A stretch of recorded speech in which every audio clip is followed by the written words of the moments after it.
Today is the official launch of version 5.5.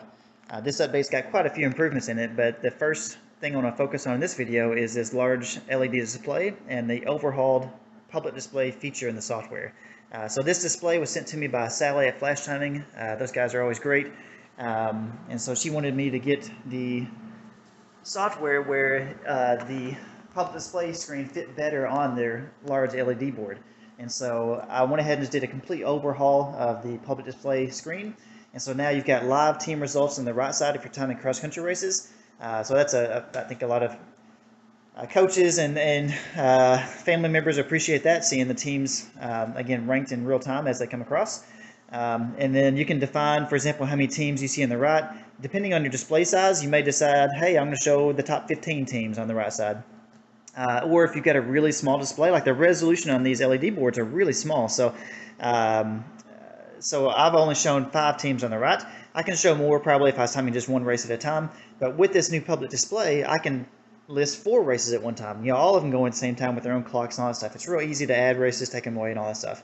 You can also define how many finishers are on the left side. I've only got 4 here. Again, I can define however many I want. Well, I think it's limited to a certain number because, again, after a certain number, the text gets so small that it's not readable, so it defeats the purpose. But the point is, everything you see here is customizable. You can change the colors of the name at the top or the background, the clock, of course, the results. Everything you see you can change to be anything you want. You can define how wide the place is and the time and all that stuff. So everything you see, if something's not perfect, then you can tweak it yourself. Now the new public display, it should automatically dock full screen on the next your external monitor, so there's no more having to drag and maximize and all that stuff. There's a lot of improvements here, so we'll dig into the computer here in a second, but I wanted to let you see the public display in action, and so that's why we're not on the computer yet. Well, let me say it again, in action on this board. And so while we're here, one final thing before we jump over to the computer is let me go ahead and add a second race. Now I'm going to add 2 races. Again, you can add as many as you want, and I'm going to say, let's just add the junior boys. Now I added pretty ugly colors, but just so you can see the difference. So you can do, for example, blue background on this one with the orange font color. Let me go and start that race, and you'll see the clock going. So 2 separate clocks, no problem, of course. On your mark, get set, go. And so there goes the junior boys. And I can put finishing times in. Now, I guess I will point out one thing, is that as finishers come in, the default reaction, of course, is that if you define, it doesn't matter how many rows you define, it's always going to put the first person as full screen as it can get. Now, as I add more, then let's say number 3 comes across, then it'll evenly space everything. So no matter what your display size is, no matter what you specify, you see the font here is shrunk down to try to fit inside that space. So everything will shrink down proportionally. And let me keep adding a couple more so you can see 5, 6, 7. Oh, I missed it, 7, 8. So that's how that looks. But yeah, so let's dig into the computer and take a look at all the new features. A lot of nice stuff coming. So back on the computer here, you'll see that the public display that was on the LED board is now here on this screen, and you see how small it is compared to on the LED board. So again, that's where I was trying to make this feature to where no matter what your screen size is, it'll fit. So if I were to come over here and drag this to be bigger, you see how it all resizes. Now on a normal TV, you're going to have it full screen. You would also hide the Windows frame. There's a checkbox that allows you to do that right here. Oops, I hit the wrong button. Let's click this one. And you'll see now if that's docked full screen, then you would have no borders and it would all look nice. But anyway, so we're going to leave this up as we play with it. I'm going to go ahead and reset the races back to 0. And then now one thing that's new, I guess I'll point this feature out while I'm here, is that if you are resetting a race that has occurred in the past, so it's before, actually it's after the scheduled race date. And so when you set the software up, of course, or set a race up, you can define the race date and time. And so if you're resetting the race back to 0 and it's after that date and time, then by default, there's no option to get around it right now unless someone complains it's a problem. But the default right now is that the software is now going to back up your database no matter what. And so that way there's no concern about someone not knowing what they're doing and resetting the race back to 0 and then wondering where the results went. So anyways, this is a new feature. And so it'll tell you where the database is found. These database files are really small, so there's not really a problem of it, hogging up your computer. Um, let's scroll on over here. Now, while I'm on the right side of the screen, I guess I'll point out another feature because someone just emailed or sent a group message yesterday about it. So back in version roughly sorry, I'm getting my full-time job and this mixed up. So I think it's version, whatever the last major version was. Um, uh, we added the ability to see for each race how many total participants, how many chips started, how many did not, was marked as did not start, did not finish, disqualified, how many, were picked up as finishers, and then therefore how many are on the course. Well, the problem is every time someone finished or if a chip start was red, it would change this group header, and the default reaction, I couldn't find any way around it unless I were to like do some kind of custom drawing in the list view. But that's just not really something I want to do, extra processing every time. But the default response for list views in .NET when you update the group header is it refreshes the whole list. Now it doesn't reload, it just simply causes it to blink and it loses its focus of where it was. And so there was no way to get around that. So what I did is I moved this information over here. So now you can see all that information for each race here. I think to me that's actually a better spot because when I want to know how many's left for each individual race, scrolling through each one of these and finding that group header is not the easiest thing. And so now I took that out completely. So you'll see here as I add, let me add another finisher, so 165. I'm going to scroll over here like I'm looking at something and add 165. And you'll see that no matter what you do, that stays here. So you no longer have to worry about losing your place here or this refreshing constantly as you're doing chip starts or finishes or whatever. So that's another update with this new version. So, all right, I'm going to reset this race back to 0 also, junior girls. And again, it's going back up the database. And so, yeah, some of the highlights of the public display, let me start from the top. Number 1, it will auto dock onto your external monitor. So I'm going to click it again so you can see. First, let me take away the junior boys. So now, right now, I do not have an external monitor on, but if I did, then the moment you hit show public display, it'll be docked full screen on your external monitor, whichever direction it is, doesn't matter.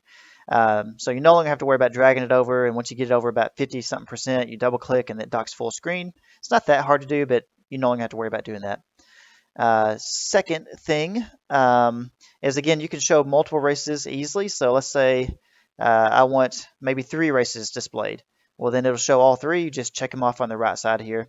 And of course, maybe when you're done timing a race, if you want to take it off the screen, simply uncheck it.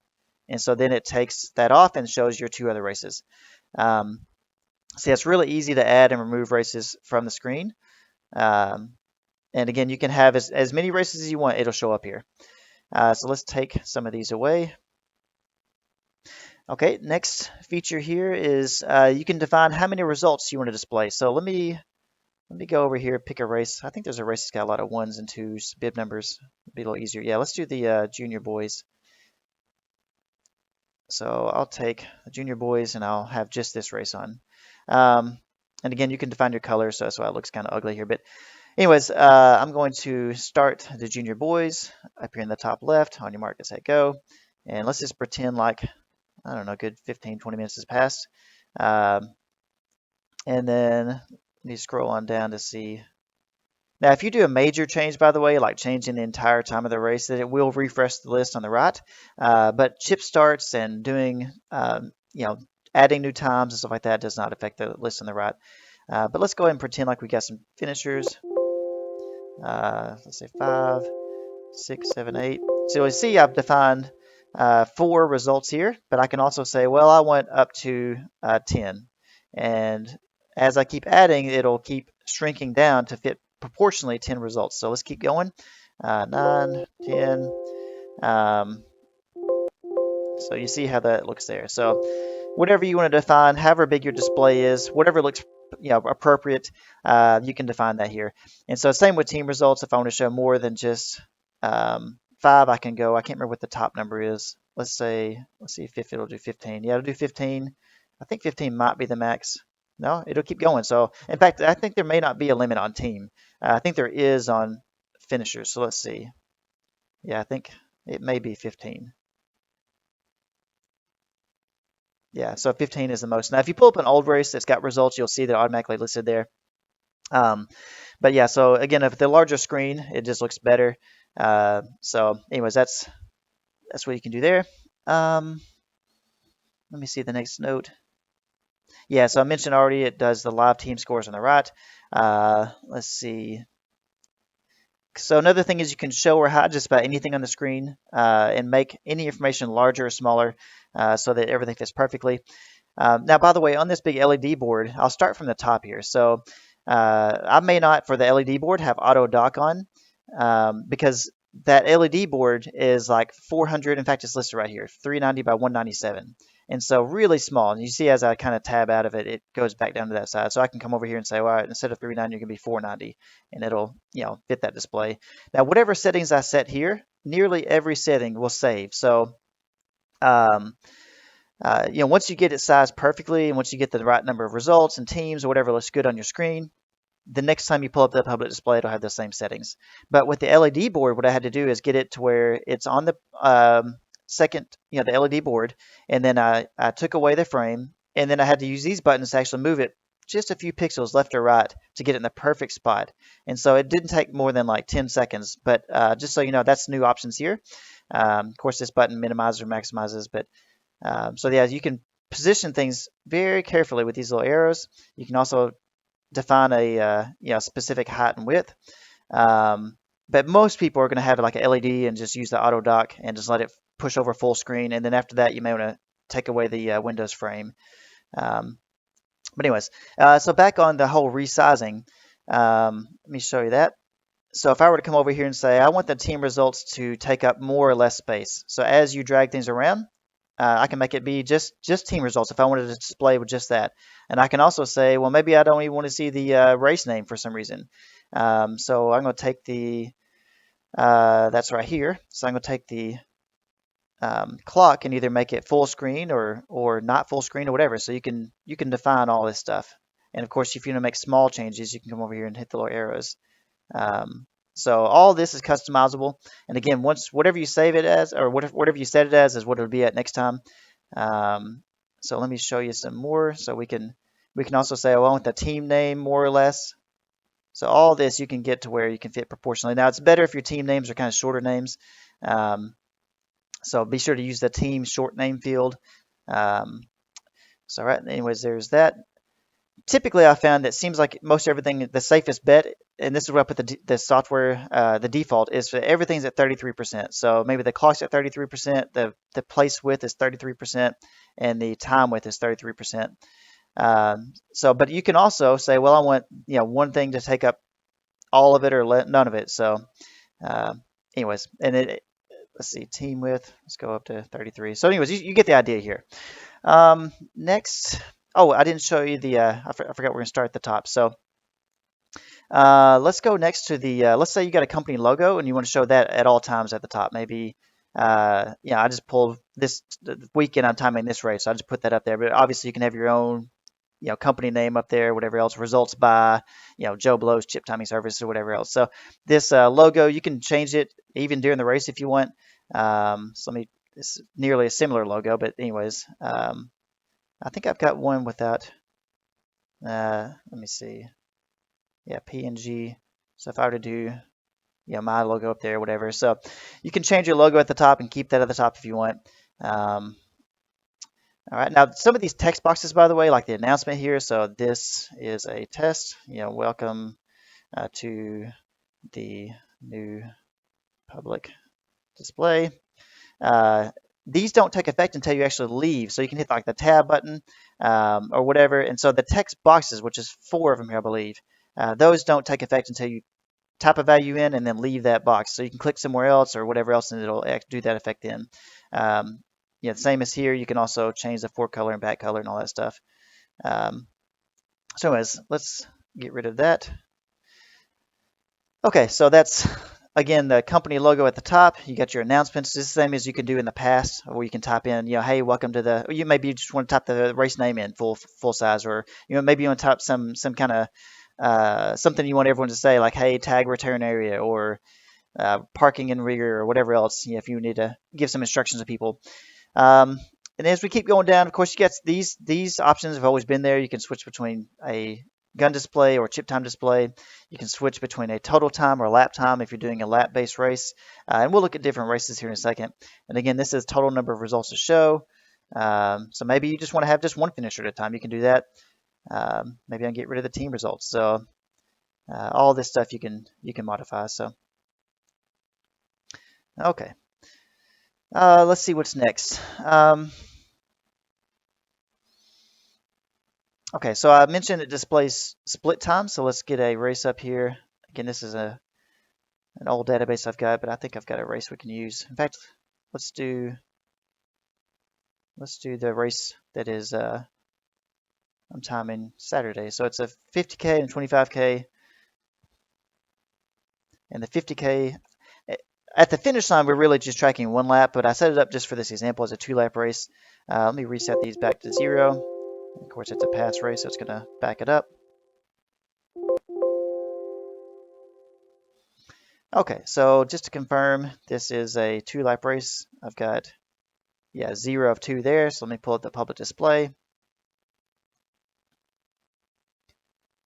And didn't show anything because it's got it all black and it's so small you couldn't see the font. But anyways, all right, so let's pretend like we've got some 25K and 50K finishers coming in. So I'm gonna start both races at the same time. Now these times aren't gonna make any sense, but just for the heck of it. So we got some finishers coming in. There we go. So now you see it's got 1 lap left. So this will show laps remaining, and then of course their name and their time. And of course with the 50K or 25K, as you expect. Okay, so it starts 37, 201. So this is a way to look as people are finishing. All right, so that's laps remaining. Custom message, we covered that. You can display company logo, covered that. So I mean, I'm sure there's more we can do here at the public display, but I want to point that out. Oh, well, I guess while I'm here, let's show you the chip starts, because I want you to see there's a couple of nice features with this. I'm going to go back to my cross-country race. This is, again, a database that doesn't have a lot of races in it, but Valley View. And I'll just do, for now, I'm going to pull in just the junior boys. I'll reset that back to 0.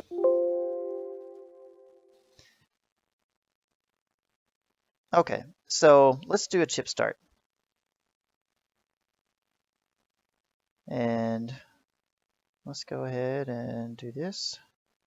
Capture chip start. Now there's a couple things here I'm going to point out. So one new feature is that from this point forward with version 5.5, you can check and uncheck this capture chip start anytime you want to. So if you had a situation where maybe you had a mass start, let's say it's just a regular 5K and 10K, whatever else is going on, and you got just a regular gun start or a chip start, doesn't matter. And then let's say someone shows up 10 minutes later saying, oh, I got lost getting here, can I go ahead and start? Or maybe it's even during the race.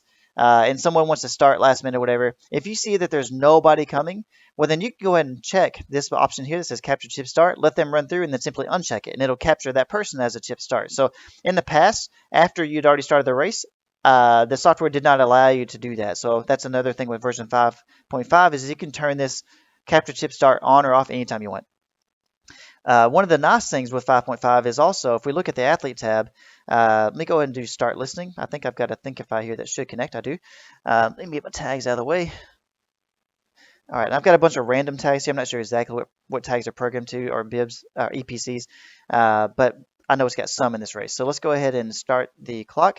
And so what you'll see is a couple things going on. So I'm going to switch this over to the athlete view. So in the past, there was a countdown timer, and every 15 seconds it would say, all right, all the reads I've taken in, I'm going to store those at the database.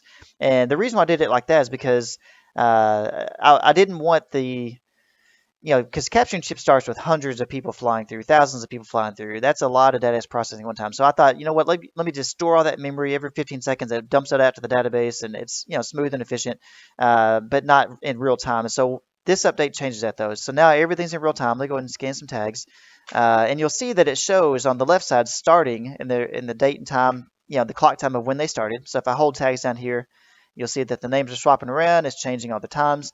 But on the right side, you also see that everything is saving and loading in real time. So you no longer have to wait every 15 seconds to see who has actually started the race or not. And so that's a new feature with version 5.5. But the main purpose of this, I want to show you the difference between starting and finishing. So if I come back over here and I'm going to uncheck this. And so now let me scan a couple more tags again. You'll see here that it's got the finishers coming in here, but I can also turn right back around, check that off, and then that'll show. Now, of course, if they've already finished, it won't show them as a starter again. But so now there's other people that are just now starting because I've did the chip start. Um, and so I can turn this back off.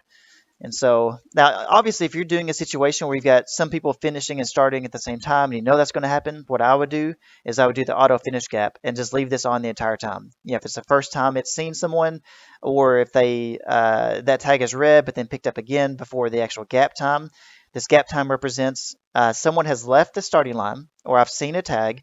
It's the first time I've seen them, so I've registered as a start.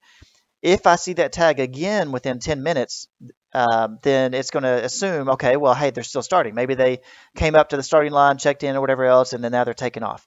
But after 10 minutes, if I haven't seen them again, I'm going to assume that's their finish time. So that's what that is. But again, I wanted to point out, if you had a situation where you needed to turn it back on just for a short time period for whatever reason, you can now do that. All right. So that's most of the new features with the new public display. I hope you guys like it. And again, this is the first overhaul of it. I'm sure there's someone's going to point out, hey, can we do this or that? And it'll change over time and improve. But I think this is a big improvement compared to what it was. All right, and so let's see here. Let me go back. So let's look at other things that are not about the public display. Now, there's plenty of small tweaks and improvements, but the main highlights here are, let's see, switching between captured chip start and finishes. We already covered that. Yeah, it saves automatically. The chip starts. The athlete list on the right side no longer refreshes. We covered that.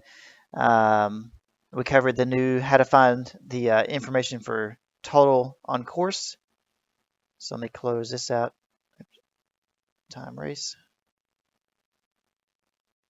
Now I've only got one race started, but still, that information is now here. Okay. And we've already covered how the software automatically backs up the database if you were to reset the race back to 0 past the scheduled start time of the race. And then the final thing I was going to show you, again, there's probably like 10 or 15 other nice improvements, but the final thing I was going to show you today is that if you use the new, let's say I select all participants, this new, or not new, but this verify age and gender, what it'll do now is it'll tell you. Now, of course, I've got a database with cross-country runners that's got an age of 0, so this is not the best example here, but it'll tell you how many total problems it found. So it highlights anybody that it thinks could be a potential problem. Let me pull up information with, let's go the White River. So if I view all participants, so it found a potential 20 potential issues. And so now, besides just simply highlighting, I'm going to tell you, yeah, there are some potential issues. Here they are. And so, or here's how many there are. So now you can kind of skim through and say, yeah, the age is right. And, Jamie, that's a common one. Could be male, could be female. And so what the software is doing here is it'll say, hey, the last time I saw this name, it was the different gender. Highlight that as a potential issue. Obviously, there's plenty of names that could be male or female, but it does do a good job of catching situations where maybe you imported a file and all the genders are swapped. Maybe there is a person named Bob or who knows what that registered them on correctly. And so it's a very handy feature, but in the past you would use that feature and then just have to scroll to see if there's any problems. Now to tell you, yeah, hey, there's 0 issues or there's 1 or whatever. So saves you a little time there. But that's the main features with version 5.5. Looking forward to you guys using it. Now, one thing I did with this update is I poured myself into every line of code through loading the athletes. That's a little faster, for example, if you first pull up a race. So the moment you actually, I'll just pick a race here. When you load it, that's a little bit faster than before. So it may not be that much, very noticeable, but there is improvements there. And so basically I went through the code like crazy to find any improvements, any way that, for example, the results kiosk in the past, whenever you are loading, whenever it's trying to refresh itself, we'll let that load up here. Let's say that someone's trying to print results or it's trying to copy an updated database over because new finishers will come in. Then in the past, the software wasn't doing a good job of saying, hey, I'm in the middle of copying a database over, so don't allow print job. Or I'm in the middle of a print job, so don't copy the database over, or at least, give me a pause until I'm done printing or searching or whatever. And so now the kiosk does a better job of kind of handshaking one task to another. And so hopefully, it's been very rare, like a couple times a year, I would see like, and of course I time quite a few races, or my crews and I do. And so very rarely we would see like hey, this database is in use and you can't do this or whatever, and it'd show up a little message. And so hopefully that has been resolved. But yeah, so there's a lot of nice improvements with 5.5, and I hope you guys like the changes.